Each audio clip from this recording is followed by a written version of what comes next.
Hi guys, I want to show you something. Before that we start with the installation of Eclipse, I think it's very important to discuss what actually Java is.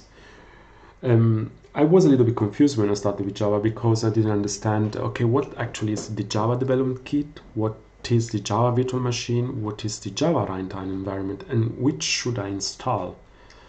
And actually all of these three is Java, but it depends what you want to do and what you want to achieve. If, for example, you only have a program in Java and then you won't execute this program, for example, I don't know, you have a game in Java. Actually, the Java files have always an extension. This is the jar extension. In this case, you have to install, or you have already installed the Java runtime environment.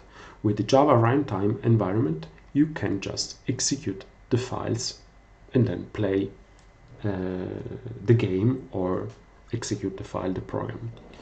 Java runtime environment has already the Java virtual machine, and the Java virtual machine, it's the core of the Java and actually interprets or converts the Java bytecode in machine language. Then there is the Java Developer Kit, or JDK, and as you can understand, it is what we need if you want to develop in Java.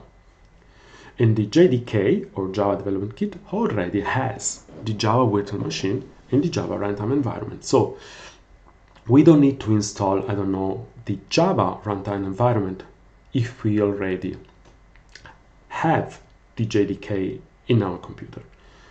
We want to program in Java in this course, and that's why all what we need is the Java Development Kit, and that's it.